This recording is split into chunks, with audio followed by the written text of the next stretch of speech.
Hallo daar, hallo. Ek doe goeiemôre, good morning, hoe gaan dit? Daar sy sing-song vir ons, Pita. Dit is hoe ons die dag begin, né? Ja, altyd 'n lied in die hart, soos ons altyd hier is. Baie welkom op 'n lekker donderdagoggend. Is dit net ek of vlieg hierdie week lekker vinnig verby? Hopeloos te vinnig sou ek sê. Ja, Time flies when you are having fun. Beslis. inderdaad. Beslis, waarskynlik. Nou, Vrydag 13 Maart is Wêreldslaapdag met die tema Slaap goed, leef beter. En Arkel Sleep Kliniek kom gesels oor hoekom goeie slaap so belangrik is.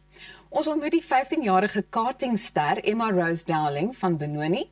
Die span agter Rogani Juice vertel hoekom hulle vars, preserveervrye sapprodukte die mark aan die gons het.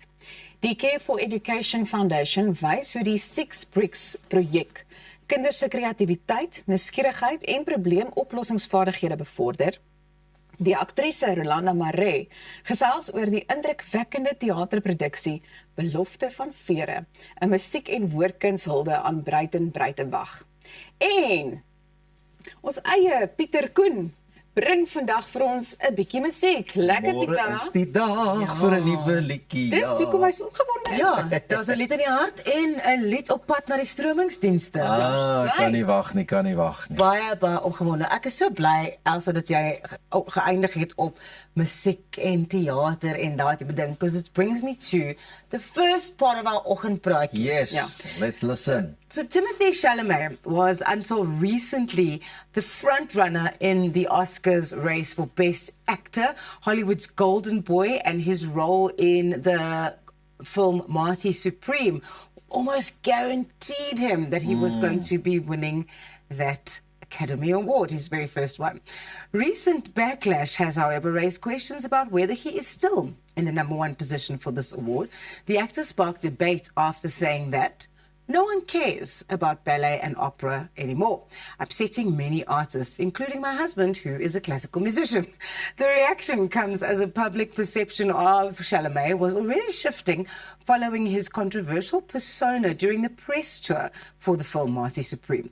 Many believe the brash personality he showed on tour was mostly an act, but the new comments about ballet and opera has left fans wondering which version of Chalamet is the real one. Now, while the controversy may not greatly affect the Oscars outcome, some critics say his chances have already lost momentum after setbacks at other awards, including the BAFTAs and the SAG, or as they are now known, the ACTA Awards, where Michael B. Jordan took that Best Actor award for his role in Sinners. Do we just now at this point know too much about celebrities from interviews and podcasts and all of these kind of things? Ek ken nie heeltemal die agtergrond nie, maar hierdie man was uitgesproke oor die rol wat hy gespeel het, of waaroor gaan dit? So hy en Matthew McConaughey was op it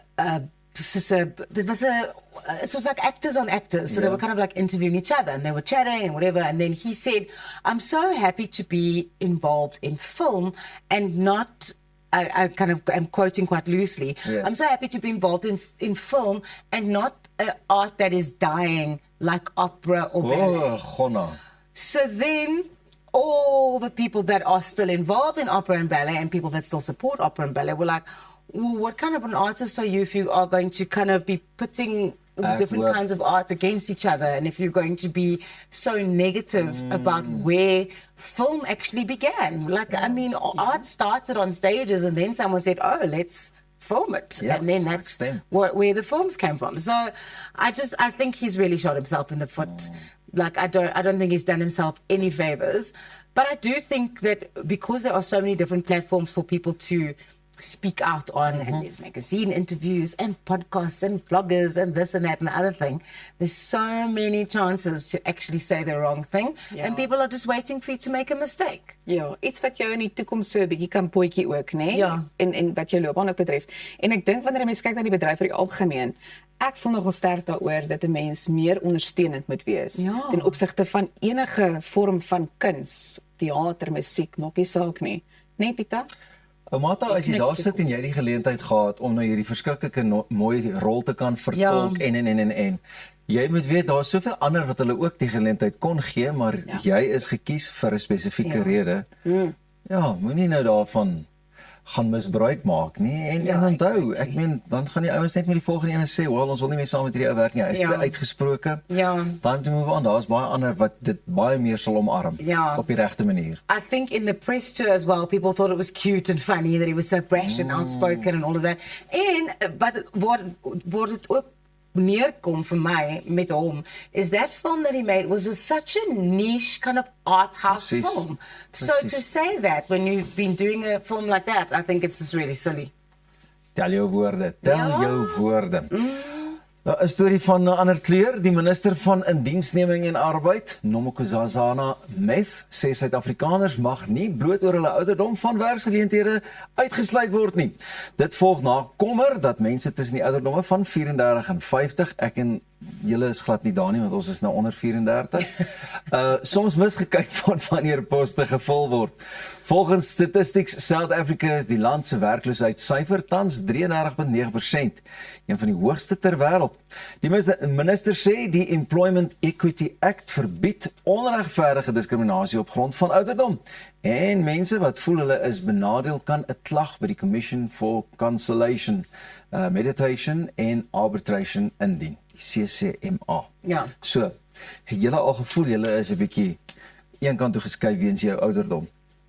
Ja, ek is stokoud, so ek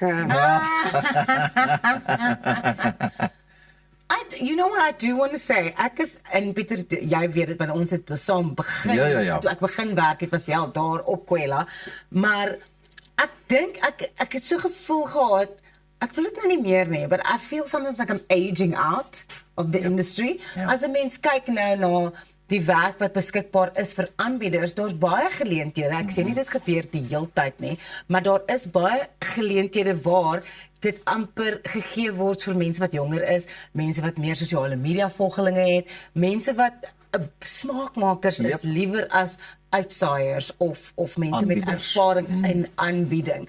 So, dit is iets wat ek myself amper gereeld vra. Hoe lank het ek nog hieroor? En dan dink ek ook, o Gonna, ek moet begin werk aan my sosiale media following, ek moet begin werk aan my smaakmaker roetines en daai van dinge. So ja. Wel, ek is nou, jy het gesê 34 tot 50, ek is darm nou nog deel van 34, die beginpunt van. Hoe is jy daar?